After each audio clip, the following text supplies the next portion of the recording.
In this episode of Tech It Up Talk, tune into a discussion about dyslexia and technology with Miss Jeannette Washington, author of Technical Difficulties, Why Dyslexic Narratives Matter in Tech. You ready? Here we go. The Tech It Up Talk podcast aspires to educate, inform, and inspire educators from teachers to school leaders on tips, tools, and resources to support the integration of technology into classroom instruction. You're listening to Tech It Up Talk with Dr. Mac, your host with the most passion for supporting educators from teachers to school leaders with the integration of technology into instruction. In today's show, we are discussing why dyslexic narratives matter in tech. And I have the pleasure of having a special guest today, Miss Jeannette Washington, who has worked as both a speech language pathologist and software engineer. Her experience working largely with dyslexic learners has earned her recognition in the Washington Post, alongside the co-founder of the Yale Center for Dyslexia and Creativity. Jeannette is trained as a letters instructor, and that is language essentials for teachers of reading and spelling. Now, learning to code further ignited her passion for special populations in the tech industry and inspired her to write the book, Technical Difficulties, Why Dyslexic Narratives Matter in Tech. And Jeannette can always be found boasting the importance of accessibility, inclusivity, cognitive diversity or neurodiversity, and equity in tech. However, I have the pleasure of having her here on the Tech It Up Talk podcast to grace us with her passion, her knowledge, and advocacy to bring awareness to understanding dyslexia as a narrative for opportunities in the tech industry. So I would like to give a warm welcome to my special guest today, Miss Jeannette Washington. Thank you so much for your very warm and thorough introduction. I'm excited to be here and to share with your audience some items that may resonate with them.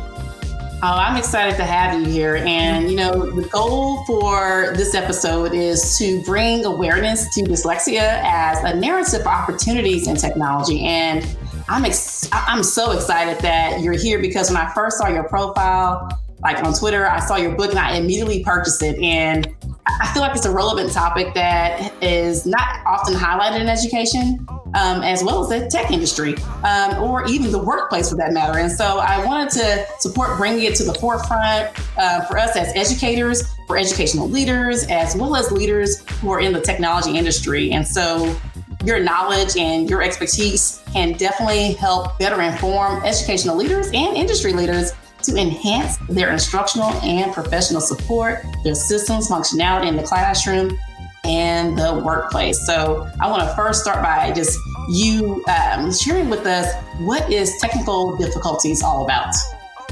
All right, excellent question, and a great way to kind of discuss a little more in-depthly about technical difficulties. I actually want to start with a quote from Bill Gates that I've often used when I'm speaking with teachers, like-minded individuals, and it's simply that technology is just a tool. In terms of getting the kids working together and motivating them, the teacher is the most important, okay? So I like to just always set the tone with a nice quote, and that one is fitting because I want educators to understand their importance in the space that we're in, the digital age. Teachers, educators, personnel, leadership, everyone is still important within this space. So my book, Technical Difficulties, Why Dyslexic Narratives Matter in Tech, is an inspiratory guide that I wrote. It's not very long. I know you grabbed a copy, so it's a nice quick read. You can read it while flying or while taking a quick break in between maybe sessions with kids. And it really highlights how individuals who identify as dyslexic can use their specific skill sets to be an asset to the tech industry and be an asset in a position that they might find in technology. And so why did you decide to write this book? What inspired you to write it? So my inspiration came from working as a speech therapist, and I worked with a lot of students who fell under the category of having a specific learning disorder. And when we looked deeper into that diagnosis, we found that they were dyslexic. So I had to do a lot of work on the back end to understand what dyslexia was or what it is, because that wasn't something I learned about in graduate school. It was really like a mythical disorder that you might hear about, you might encounter. But when I learned more about dyslexia, I took it upon myself to be the person to help individuals to discover their voice with that. Now, the technical piece comes in because I worked as a software engineer, and working within that space gave me a really dynamic intersection of seeing people with special needs who were working in the tech industry and really thriving. And it gave me an opportunity to look at those different skill sets that they bring to the table, like that deductive reasoning or their big picture thinking, and things like that were really unheard of to a lot of people. And they were like, what does that even mean? But I made it my business to learn more about it and to get some further knowledge so I can present it.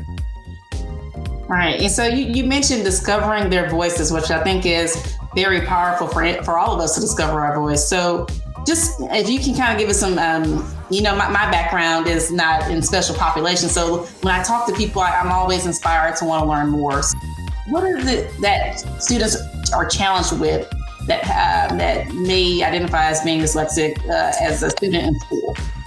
So dyslexia is a learning disorder that involves difficulty with reading due to problems identifying speech sounds and learning how they relate to letters and sounds. So at the core of dyslexia, you will find issues with decoding and phonological awareness insufficiencies. It can impact the way in which you utilize words, so your vocabulary could be stagnant. It may affect the way that you speak because you are unable to locate those different words to use within a sentence or within a social setting. It can affect the way you read, and that could involve comprehension. So you may read something over and over and over again, and you're like, I still don't know what this means to me or how this relates at all. So, and it can involve your writing. So a lot of individuals who have dyslexia, they have issues with, seeing something and writing it exactly as they see it. So it does affect quite a lot of your faculties. And so that's why it's really important that we learn more about it. But a lot of states don't have any regulations or any laws in place to help accommodate those who have been diagnosed with dyslexia. So it's still an anomaly. Like people are like, what is that? Or you'll hear people often say, oh, I have dyslexia. And they're just using it as a sense of being relatable. But it's like, do you really have dyslexia? Well, which kind of leads into my next question. Like, what do you feel is misunderstood about students and professionals with dyslexia?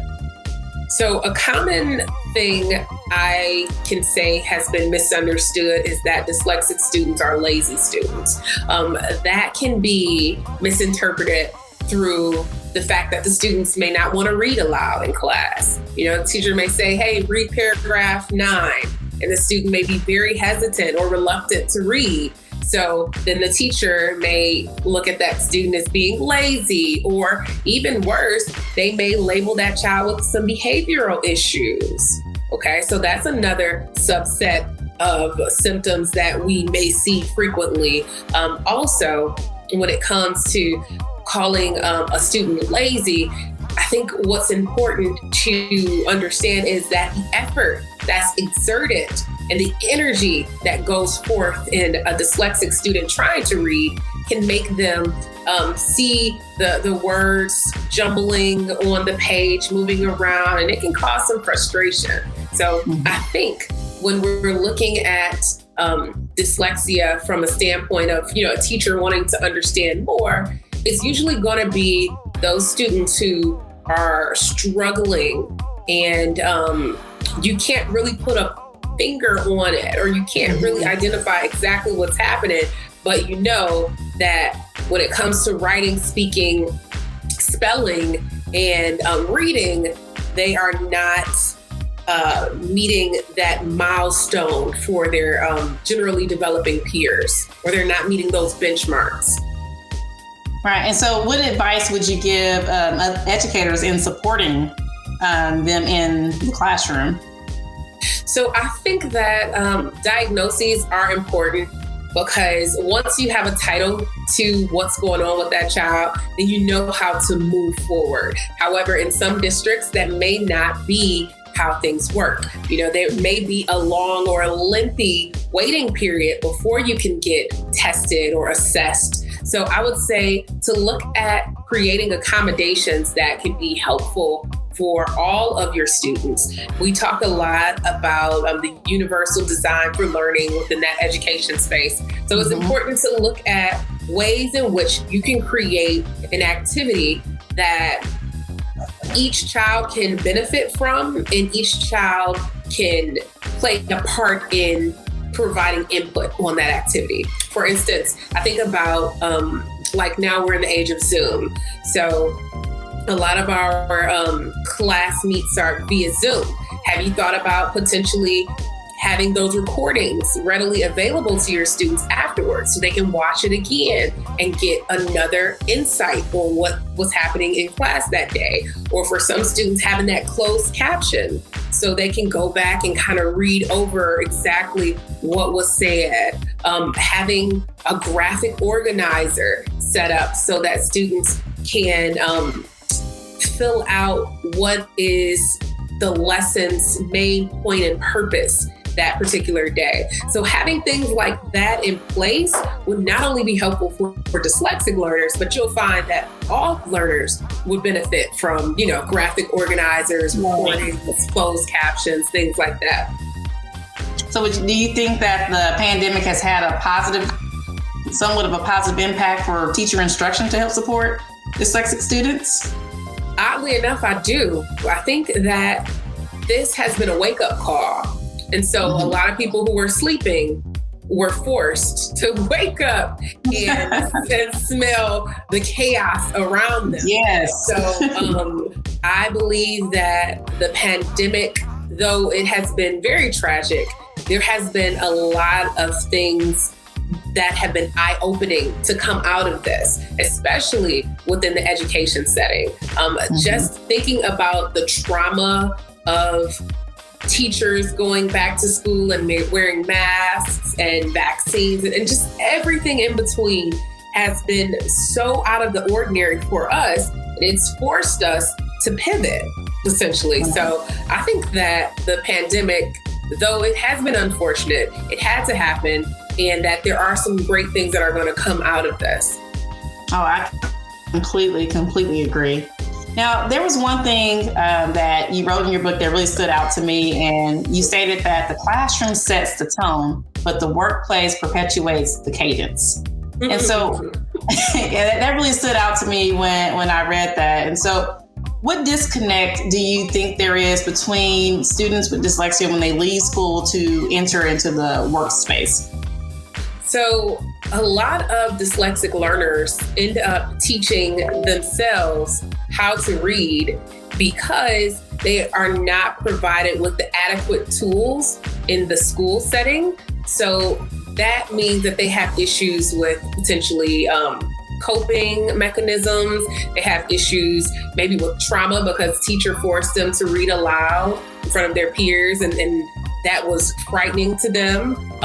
So when they go into the workspace, in the workplace, they have all of these unknowns. And a lot of times the classroom and the trauma you face there spills over into the workplace. You have employers who don't want to provide simple things like meeting notes before a meeting so you can stay anchored in what's going on. Or they may give you just a ton of work and don't tell you what should be the precedent or onboarding can look really chaotic at some companies, and those with dyslexia or with ADHD, because ADHD and dyslexia occur about 60% of the time. So there is a comorbidity of about 60%. So the organization, the time management, and so many different things that can develop insufficiently once you hit the workplace. Because a lot of times when we get to the workplace, it's like, oh, you're an adult. Here is your contract, sign here and do this. And it's not really a great place for us to learn and grow. What about those individuals who don't know how to read and they did not gain that reading ability in school, and now they're in the workplace because they slipped through the cracks? What does that look like for them?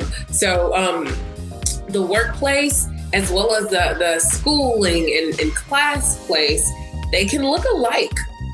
We see a lot of draconian and very antique ways of learning and building and growing and working that should certainly be different. And I'll say this, for instance, a lot of companies during this pandemic are making their employees work online now. But before then, it was unheard of. They couldn't even consider it. But now it's like, okay, now you can work from home. So things like that, it's like, really? It's so layered. It's so layered.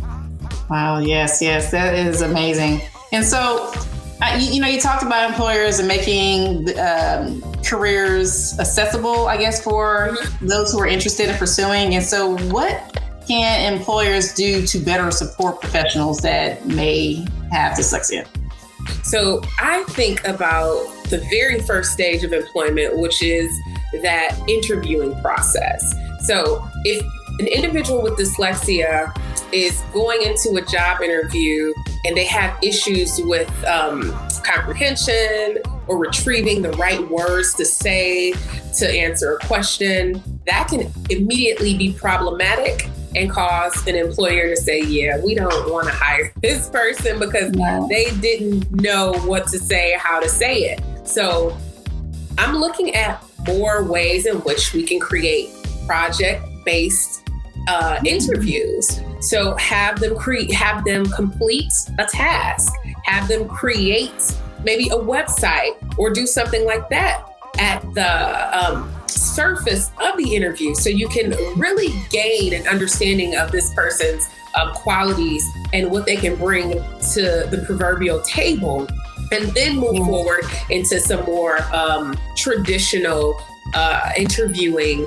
processes. So what about why not have the interview questions sent to the person prior to, so they know how they will go about answering those questions, or they can prepare for the interview. All right. Yeah, I think that's a good point, because a lot of times we go through these interview questions and you get the person on the other end, it may not have been what you thought that it was. They sounded really good on paper and maybe talked their way through the interview, but is the work there? So I like the idea of the problem-based skill being displayed early on before deciding to hire someone based on the conversation. Yeah. So I think that is awesome. We want to set them up for success and not for failure. And a lot of times when we're thrusting dyslexics and ADHD and autistic learners out into the world, it's almost like we're setting them up for failure, because we're not giving them the proper tools, and the employers are not equipped to provide the proper tools, so they don't know what's needed. And that's when that self-advocacy piece comes in, because if you are dyslexic, you need to know what works for you, what's suitable for you, so that when you are going to your employer, you can say, hey, I prefer to have the notes or to have the information read to me. So this is what I use. I use Dragon Naturally Speaking, or, just being able to be comfortable with what your needs are and finding a way to fulfill those needs. Okay. And so what advice would you give students with dyslexia that may be interested in entering into a technology field? I think that the world needs more dyslexics in the workplace and specifically in technology. I have a quote in my book that, technology will only be as good as the person it does the least for, or the people that it does the least for. And if we don't have dyslexics and autistics and everything else on that continuum of special needs or disabled, if we don't have people like that at the table, then we will continue to create tech tools and products that don't serve them and that don't provide accessibility for them. So we want to make sure that they are at the forefront of our conversations and our decision making. And to kind of go back to what you were saying about like what advice, I would just say that your voice is important and it's needed. So we want to hear it, and continue to advocate, continue to speak up, continue to amplify yourself, your voice, and your needs so that we can make it happen for you.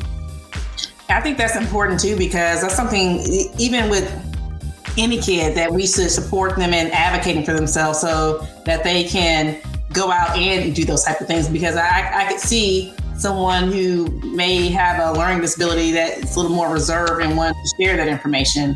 And I'm a parent. My son is autistic, and I mean that's something that I think about. He's a teenager right now, but he's gonna have to go into the world and advocate for himself. And yep.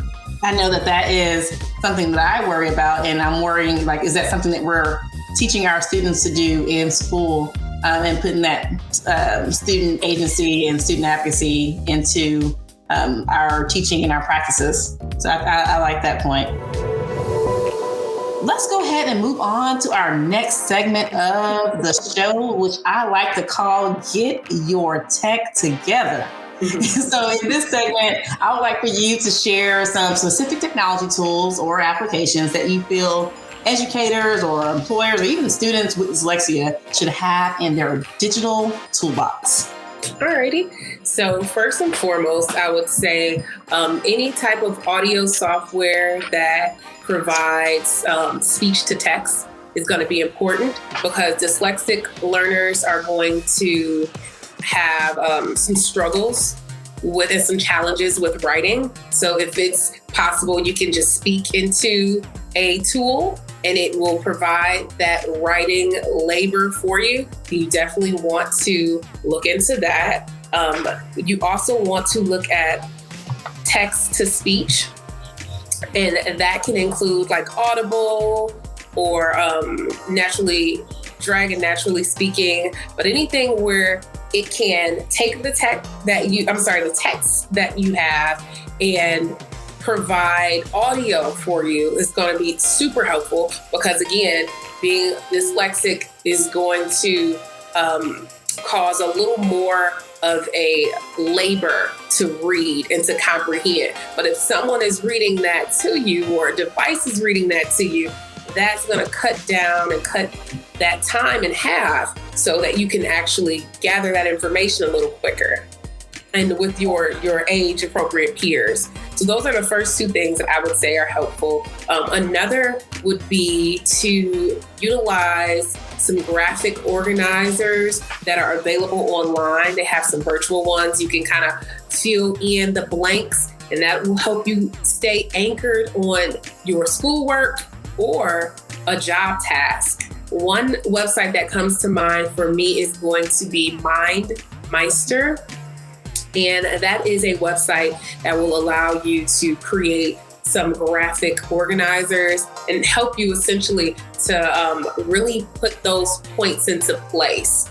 So you understand, okay, this is the bigger picture, and these are the smaller subsets of that picture. This is how I can achieve this particular goal. And again, that can be whether you are looking at schoolwork and an assignment, or that can be in the workplace and completing an assignment there. Okay. Yeah, I like that. One of the tools that I do share when I support teachers, especially for the text-to-speech, is the immersive reader. And so one of the things that I like about the immersive reader is that you can They have it on, it's in all of Microsoft products, but I like that it's also an extension that's available in the Chrome Web Store that you can apply onto any web page, and they can leverage that piece there to do the text speech and adjust the speed and the voice, whether they want female or male voice. So that's one of the ones I always promote when I'm supporting teachers with students who need accommodations. But you know what I would like to see, and I don't see it used often, is the speech to text part in the classroom, and leveraging that dictation feature. And I'm wondering if that's a push, or if educators know how to kind of leverage that within their instruction to kind of use it. So that's definitely something that I think is a good thing to think about, and how you can leverage that into the classroom. Because I noticed even myself when I'm taking notes, and sometimes it's hard for me to get started with writing, that I use that dictate feature when I'm in my Google Docs to just listen and write. And sometimes I even tried it over the weekend, actually. I was at a conference and I was trying to capture all the nuggets that I was getting from the speakers, and I couldn't write fast enough to get the nuggets in. And I was like, what was they going to say? And, but I had the dictate on, so it was capturing what they were saying for me as I was listening through the web conference. And so I think it's amazing. That's definitely a great suggestion. I would say that almost exclusively I am using audibles and audiobooks. Like, I don't even try to read and comprehend that information that way, because sometimes it becomes too much of a task and a hassle. We're at that age now where we're multitasking. We're doing multiple things at one time, and making an intentional stance to listen to information or listen to a book has really been helpful for me. So I'd agree, and that's, again, that self-advocacy piece, like kind of knowing what works for you and then telling people, hey, this works for me. So now you know going in, but when you don't know, it's really hard, because you can't really expect someone to be able to give you some cookie cutter solution and may not work for you. So it's all trial and error. There are tons of tools out there. You just got to figure out which ones work best for you and do that and use that. Okay, well, let's go ahead to our last segment of our show. I call it the Tech Smackdown. and this part, it's just where you give your best tips. And, usually when I have more than one person as a guest, they kind of go battle for battle. But it's usually just a place where we lead with our best practices, so that our listeners can walk away with tips and best practices they can take back with them, and thinking about our topic today, which is why dyslexic narratives matter, with Miss Jeannette Washington. And so, what are your top 3 tips for our listeners to take away about dyslexic narratives and technology? All right. So definitely grab my book. I have some really great resources and some infographics within the book that will help guide your thinking and help navigate your thought process as you're developing a better understanding of dyslexia and overall how technology can help support those with dyslexia. So I will say a quick tech tip is always Google the error message that you see. If you see an error message and you're like, I have no idea what this is, what is going on, Google it. You will be surprised. There are millions of people who have Googled that same error message and they found a solution. I don't think we realize that enough. So Google it. Everything will work a little better if you restart it. So sometimes you have to restart, and that includes you. Sometimes you need a reset, a restart for yourself. So consider that with technology. And I just want to say that technology is only going to be as good as the people that it does released for. So let's make sure we're bringing those diverse voices to the table as we are developing tools and as we are developing resources and even developing ourselves into better educators. Let's bring some different voices to the table. Think about those students who haven't gained much from your instruction. So what can we do to support those students with hopes that we support all students. Just think about things like that. It's time for us to be more reflective. I think that this is the time for us to really use metacognition to think about what we can do better. But let's not kill ourselves, but let's definitely, because I know sometimes we can be hard on ourselves. We want to give ourselves grace, but we also want to think about what we're doing, how we're doing it, and our why ultimately. Right. Well, share with our listeners how and where they can purchase your book and connect with you to become a part of our network. Yes. So we are excited for you all to become part of our network. I can be found on Facebook, Instagram, Twitter, and LinkedIn. My company is called Barely Articulating, and that's spelled BEARLY, like a bear, an actual bear, like the animal.